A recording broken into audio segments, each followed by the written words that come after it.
Bueno, y seguimos ahora con la pantalla, ya nos vamos a meter con la pantalla. Ya veis que la tengo planteada, la tengo hecha ya prácticamente completa o completa. Entonces, como el cómo se hacen las pantallas, ya os lo he explicado en otros vídeos, y si queréis un vídeo específico de alguna cosa en especial de cómo se hacen las pantallas, os lo muestro. Ahora lo que más me interesa es saber si el programa va a funcionar o no. Por lo tanto, os explico un poco lo que he hecho para hacer la pantalla, para que la podáis hacer vosotros. Y a partir de ahí realizamos la prueba y vemos si realmente funciona o no este planteamiento del problema, ¿vale? O de la solución al problema. Mirad, en esta pantalla, voy a ponerlo un poco más grande para que se vea bien, lo que es la parte de la derecha y de la izquierda, un poco lo que os voy a marcar ahora, esta parte de la izquierda y esta parte de la derecha, realmente no nos afecta para nada para esta pantalla, puesto que toda esa parte es, bueno, está hecha de cara a poder realizar una regulación de tensión sobre el motor, ¿vale? Ahora mismo no se va a hacer, con lo cual esa parte desechada. De la parte central, bueno, pues esto es un fondo, un bastidor de fondo, sin más, un cuadrado, un rectángulo. En ese rectángulo, bueno, pues he puesto un motor. Ese motor lo sacamos siempre de gráficos. De aquí de gráficos, Equipment, Automation EMF. Y en motores, Motors. Aquí tenemos, bueno, pues ya veis, yo puse un motor en verde y un motor en rojo. Al motor en verde, voy a quitar el motor en verde, lo que hice fue hacerle una animación, a ver si me lo permite, fue hacerle una animación, decía, de visibilidad, de tal manera que lo asocia a la variable marcha, ¿eh? Fijaos, en animación hice una animación de visibilidad a esa variable marcha común que habíamos declarado y, bueno, pues cuando está activa que sea visible, ¿de acuerdo? Sin más. Más cosas. El número de dientes del encoder, esta era la variable que habíamos puesto para multiplicar los milisegundos por el número de dientes. Bueno, pues aquí la tenemos, o sea que enlazaré o enlaza con ese número de ranuras o dientes que habíamos tenido dentro del FB, del DB del FB. ¿De acuerdo? Es buscar simplemente hacer un campo de entrada-salida. Ese campo de entrada-salida está aquí, en elementos. Bueno, pues pondríamos un campo de entrada-salida y lo que haríamos es ir a buscar la conexión con la variable en propiedades. La variable, iríamos a buscar las revoluciones por minuto que estarían en ese dB, velocidad del motor, las RPMs. No, perdón, ¿dónde está? Un poco más abajo, a ver. Aquí, ranuras o dientes, ¿vale? Sería enlazar con esa. Simplemente. Y ahí podríamos, eso sí, de entrada-salida, entrada para poder meter el número de dientes y salida para recibir el feedback, el que realmente se haya escrito sobre la variable el valor que yo he puesto, o simplemente para tener la lectura del valor de arranque de esa variable, ¿vale? Bueno, entonces eso es lo que he hecho con los dientes del encoder. En la parte central, lo que hice, y aquí sí que tiene parte en el programa, es superponer, ya lo veis, 4 rueditas verdes en diferente posición y una ruedita gris. Entonces, esas rueditas están en gráficos otra vez, dentro de la carpeta motores que había utilizado previamente y dentro de una carpeta que se llama Animate. Veis las 4 rueditas verdes y la gris que yo he utilizado. Bueno, pues a cada una de estas 4 posiciones en verde le he agregado una animación, pero que se basa en lo siguiente. Ya veréis, vamos a ir al programa. Y entonces en el primer segmento donde teníamos planteado hasta el temporizador, lo que he metido es un contador que se reseteará, un contador que me va a contar 4 son las posiciones de la animación, y se resetará bien porque se pare el motor o bien porque el contador llegue al final de su cuenta. Para el tema de las animaciones, lo único que he hecho a partir de esa variable del contador, pues fue comparar con la apatía del current value del contador, del valor actual, con 0, con 1, con 2, con 3 o con 4. Pero siempre voy a comparar, siempre y cuando esté en marcha dado, porque las animaciones en verde se supeditan a que estén en marcha. Luego, si tengo en marcha y el contador está en 0, ya pongo la primera animación, la primera en verde. Ya veremos ahora por qué el 4, ¿vale? La primera animación, la primera posición en verde. Cuando el contador pasa a 1, siguiente pulso, siguiente animación, siguiente posición, animación que llamé 2. Estas animaciones, estas variables, ¿dónde las he declarado? Pues mirar, en el bloque de datos globales he puesto las 4 animaciones de tipo booleano, ¿vale? Ahí las tengo declaradas. Bueno, pues contador a 1, animación 2. Contador a 2, animación 3. Y contador a 3, animación 4. De tal manera que cuando llega el contador a 4, que va a durar un momentito por lo siguiente, porque cuando llega a 4 se activa la salida y esa salida resetea el contador. Luego eso es una fracción de segundo. Por lo tanto, durante esa fracción de segundo que ya empiece a aparecer la animación 1. ¿Vale? Aparezca la animación 1 y que siga mientras esté, digamos, el pulso 0, el periodo 0. Bien, esas serían las 4 variables y la forma de programarlo en el programa. Bien, seguimos. Luego ahí tengo mis 4 elementos, los voy a poner otra vez en su sitio, a ver si puedo. Ahí. Esos son mis cuatro elementos ya animados, ya enlazados con las variables. Más elementos. Bueno, pues he metido una fotografía de un detector inductivo y le he añadido un LED, ¿vale? Un círculo. Aquí en objetos básicos le he añadido un circulito, de tal manera que ese circulito, pues lo he enlazado, le he hecho una animación de apariencia con la variable entrada de pulsos, pero la entrada de pulsos física. A ver dónde la tengo, aquí en variables PLC, entrada de pulsos. Y esa variable, es una variable de apariencia que cuando está a 0 la entrada de pulsos, entrada física, recuerdo, pues que permanezca en gris, y cuando esté a 1 le cambio el color a amarillo, por ejemplo, para que este circulito de aquí, bueno, pues vaya cambiando de color. Eso por otra parte, ya está. Luego, ¿qué más tengo? Lo que más nos interesa, las revoluciones por minuto. No es más que un campo de entrada-salida otra vez. Es un campo de entrada-salida como el de antes. En el cual, pues yo he enlazado, en general, enlazado con la variable que tengo dentro de la velocidad del motor, lo que habíamos llamado RPMs. Esas RPMs serían nuestras revoluciones por minuto del motor. Es lo que más nos interesa. Bien, sin más. Y luego, por supuesto, tengo pues un botón, igual que hice las animaciones de superposición del motor, para que la animación parezca que se mueve ese motor cuando esté en marcha. Lo mismo he hecho con 2 imágenes que tengo de un selector, de un interruptor, para poder hacer que el paro marcha desde la pantalla, ¿vale? Ese interruptor. Entonces, lo que hice fue plantear un botón que ahora veis que lo he movido, es transparente. De hecho, le voy a dar para que lo veáis. En vez de dejarlo transparente, lo voy a dejar compacto para que lo veáis. Es un botón al cual yo le he generado un evento. De hecho, de tal manera que al pulsar, a ver si puedo, así, al pulsar le hago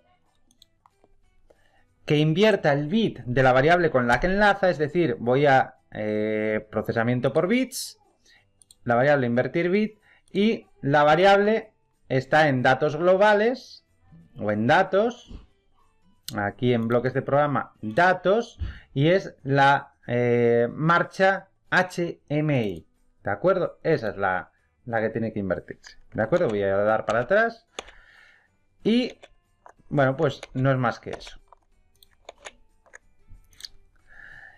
Y ya estaría nuestra pantalla. Ya estaría. Ahora solo falta probarlo. El fondo. Bueno, pues el tema del fondo lo he hecho en una plantilla. He generado aquí en imágenes. A ver si lo encuentro. Aquí estoy mal. Aquí en imágenes. En administración de imágenes. En plantillas. He agregado una plantilla. De tal manera que en esa plantilla yo he puesto varias cosas. He puesto un fondo, unos logos, y he puesto un botón de salir y un botón de volver a la pantalla índice. ¿De acuerdo? El botón de salir, pues es simplemente generándole un evento a ese botón, que otra vez vuelve a ser un botón transparente, de tal manera que yo lo puse al hacer clic, que en otras funciones, aquí, para runtime. Y con eso sale del runtime. Y el botón home, cuando tenemos varias imágenes creadas, pues nada, lo único que se hace es que al hacer clic, me voy a aquel apartado que es imágenes, y lo que hago es activar una imagen. ¿Qué imagen? Pues la imagen índice. Cuando yo tengo creadas varias imágenes, pues me aparece un listado de esas imágenes. En mi caso, voy a la pantalla índice que es el home, ¿vale? Bueno, sin más. Y eso es toda la pantalla que tengo creada, tiene esos elementos, los he ido enlazando de esa manera, y la parte del programa que se refería a la animación, pues bueno, ya la tenéis en este vídeo también. Y ahora lo único que nos toca es irnos a probar. Bueno, y seguimos, una vez ya tenemos hecha la programación, tenemos hecha nuestra pantalla de operación, pues ahora nos toca realizar el cableado de nuestra maqueta a nuestro PLC, que lo tenemos aquí. ¿Veis? Nuestra maqueta, nuestro PLC, vamos a realizar el conexionado entre ambos y vamos a probar el sistema a ver si funciona tal y como nosotros nos esperamos. A pesar de, como ya os dije en la parte de la programación, de que las entradas digitales que tiene nuestra CPU no son especiales o no se pueden configurar como especiales para entrada de pulsos. Las vamos a utilizar como entradas digitales normales y corrientes, con lo cual saturarán a una determinada velocidad. Bien, pues vamos a empezar por el cableado y vamos a empezar cableando nuestro motor eléctrico. Para ello, antes de nada, lo que deberemos hacer es comprobar que las conexiones de nuestra fuente de alimentación, que la alimentación de nuestra fuente sea correcta. Para ello, pues vamos a encenderlo primero nuestra fuente de alimentación y vamos a regular nuestra tensión. Veis que ahora mismo está a 1,5, podría llevarlo hasta 24 voltios, que es la alimentación máxima de nuestro motor, esos 24 voltios. No obstante, vamos a empezar por una tensión muy inferior, por ejemplo 2,5 voltios, ¿de acuerdo? Esa va a ser nuestra tensión límite inferior, que además le habíamos dado ese valor predeterminado, si os acordáis, en nuestra programación. Bien, pues sabiendo que ya cuando conecte a esos dos terminales mis bornas van a entregarme 2,5 voltios, apago la fuente para trabajar sin tensión y vamos a ir cableando esas conexiones. Por lo tanto, la conexión desde positivo la llevaré al positivo, y lo veis, os lo muestro aquí. El positivo, que es el de esos dos cables que veis, es el rojo, ¿vale? Entonces, ese cable rojo que llega a la borna de la derecha lo conectaré a ese positivo de la fuente. Bueno, pues vamos a llevar el positivo de la fuente a esa borna de la derecha. Abro la borna y pongo mi positivo. Perfecto. El negativo de la fuente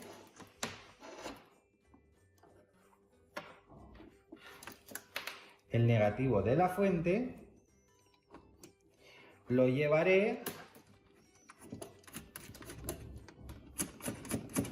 a la otra borna, al negativo del motor.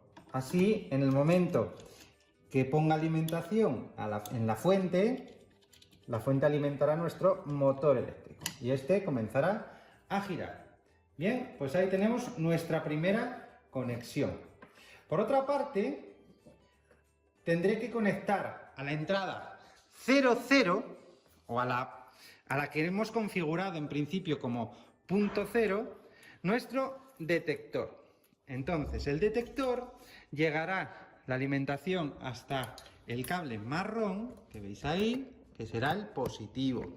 Luego el positivo lo cogeremos desde el positivo de nuestro PLC. Cogemos una línea de positivos, la línea de positivos la tengo llevada a estos cables rojos de aquí arriba, luego cojo una línea de positivos, esta de aquí, y conecto mi cable. Ese cable me lo voy a llevar hasta el positivo del detector. Y el positivo del detector lo tengo ahí, lo conecto. Bien, la salida del detector me lo llevaré, la salida la llevaré hasta la entrada punto 0, es decir, hasta esa entrada de ahí. ¿Y cuál es la entrada punto 0? Pues en este caso no está llevado a la primera borna, está llevado a la segunda. Pero bueno, ¿qué pasaría si lo llevo a la primera? Mirad, yo lo llevo a la primera, aprieto,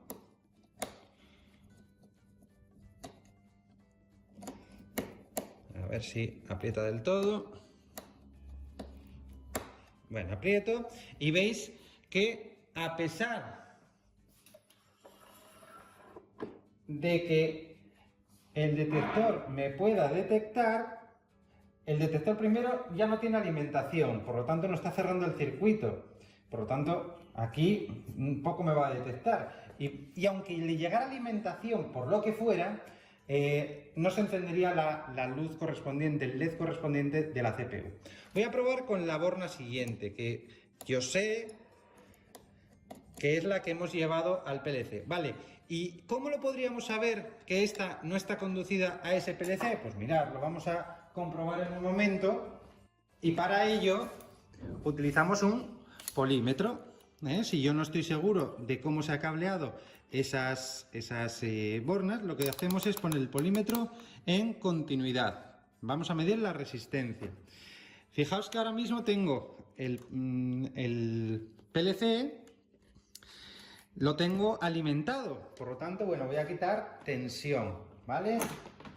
Voy a quitar tensión y compruebo la conexión entre esa borna de la que yo tengo dudas, entre esa borna, y fijaos, el PLC tiene las tres primeras bornas son la alimentación de la fuente en alterna, las dos siguientes el positivo y negativo de la fuente, la siguiente es el negativo de alimentación de la tarjeta de entradas y la siguiente, es decir, el 1, 2, 3, 4, 5, 6, el séptimo tornillo, este sería el correspondiente a la entrada 00. Y como veis, no hay continuidad, es decir, si yo pongo el polímetro y realizo la lectura entre esas dos conexiones, veis que hay un circuito abierto, no me da resistencia.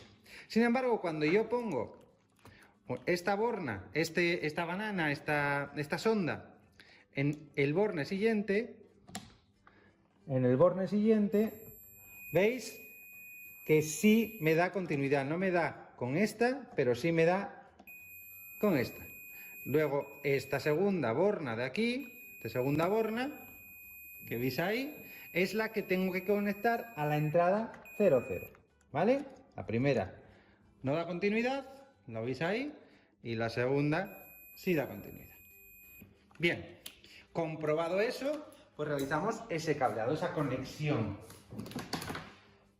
La salida de nuestro detector inductivo, que lo veis ahí, la salida, nos iríamos hacia ese segundo borne que acabamos de comentar, que sería la entrada punto 0. Luego es configurable. Nosotros en el programa la llamamos I0.0, el byte 0 le configuramos de entradas, bueno, que viene configurado por defecto, la I00. Luego, la I0.1 que por defecto viene, que sería la de al lado, ahí es el pulsador de marcha, que veis que en este bornero lo tengo al aire, pero en el de al lado, todas estas entradas que están duplicadas, esas vienen a este cuadro de aquí, donde tengo los pulsadores, con lo cual el I0.1 sería mi interruptor de marcha físico. Bien, pues eso lo tendríamos cableado. Vamos a probar la fuente de alimentación. Alimentamos.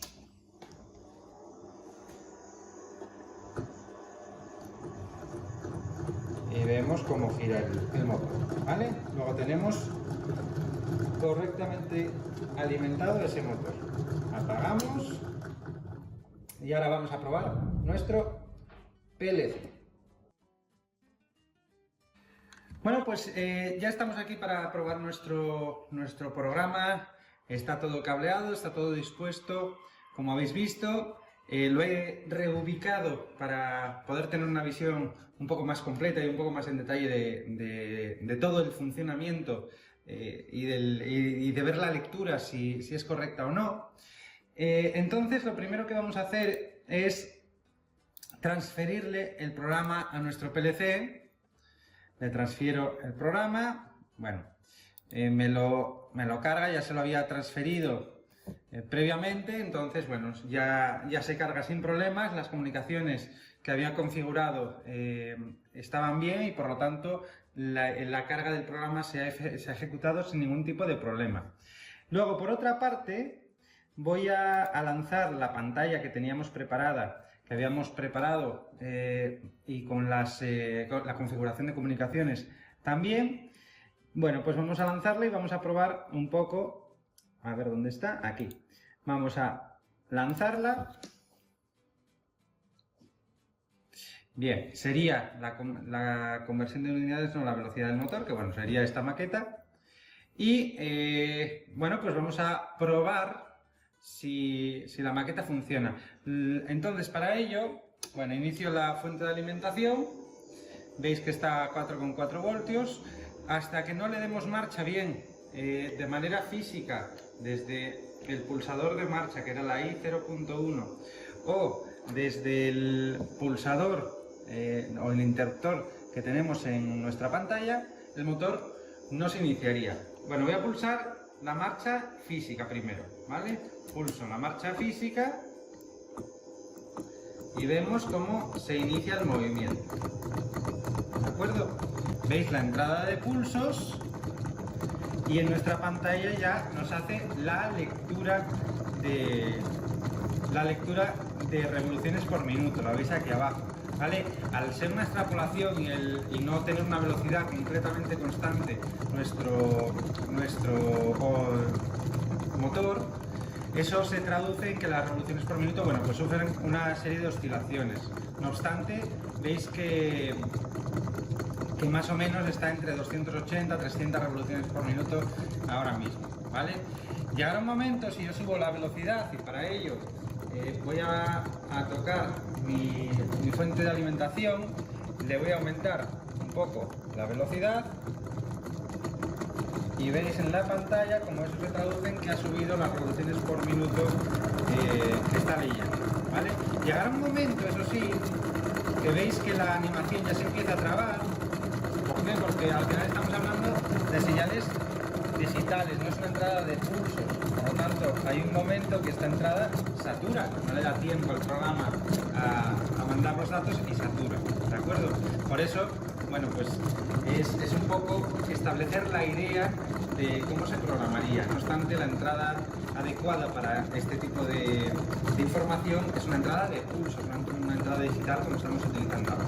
Ya visteis, y esto nos viene bien, el saber la razón por la cual existen esas tarjetas de pulsos, esas entradas de pulsos, ¿vale? Bueno, ¿qué pasaría si nuestro encoder, girando el motor a la misma velocidad,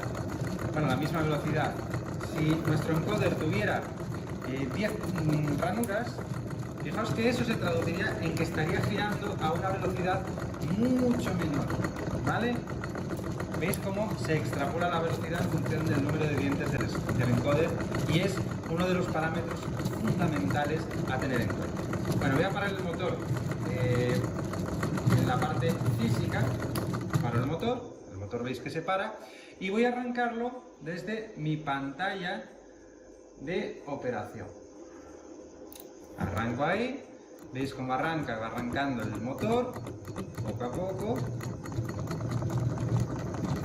y cómo realiza otra vez la lectura de revoluciones por minuto, ¿vale? Le voy a bajar un poco la velocidad, a ver si puedo hacer que vaya muy lento sin llegar a detenerse. Veis que ya va a ir bajando las revoluciones. No quiero que se detenga, a ver si consigo que vaya a esa velocidad. Bueno, veis que va a tirones, que no es una transmisión de movimiento perfecta, y entonces eso se traduce en esas oscilaciones que vemos. Veis que la velocidad ahora mismo está entre 130, 140, 150 más o menos revoluciones por minuto. Ahora se está acelerando un poco, pero esas tienen mucho que ver con esas oscilaciones que está dando el eje de giro, ¿vale? Porque la transmisión no es una transmisión perfecta. Entonces voy a bajar un poco más, a ver si se mantiene la velocidad. Bajamos velocidad, veis cómo va bajando también nuestra pantalla. Bien, y ahí más o menos unas 80, 90 revoluciones por minuto, que cuadra. Veis que si diera una vuelta por segundo, una vuelta completa por segundo, serían 60 revoluciones por minuto. Aquí da algo más, se está acelerando de hecho un poco. Voy a bajarle un poco más la alimentación, a ver hasta dónde consigo pararlo sin que se detenga. Ahí más o menos está dando una vuelta cada segundo, ¿vale? Más o menos. Y como va a tirones, bueno, sufre esas oscilaciones. Pero veis un poco cómo está el detector inductivo detectando, veis la luz que se enciende y se apaga, cómo detecta ahí, y cómo esos parpadeos se corresponden con la entrada digital, como es como si se estuviera pulsando un pulsador. ¿De acuerdo?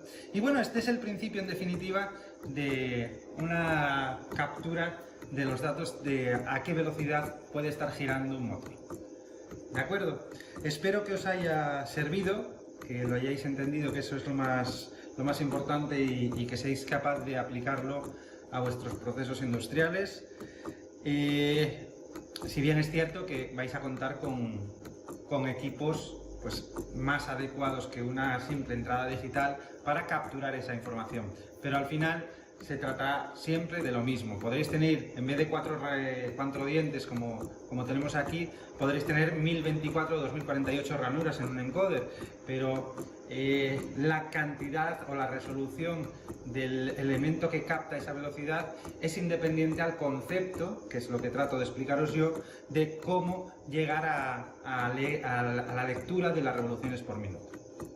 Bien, bueno, pues este vídeo acaba aquí. Espero que os sirva, que haya sido de utilidad, y cualquier duda, cualquier sugerencia que tengáis, pues dejarla aquí abajo. Venga, hasta el próximo vídeo. Adiós.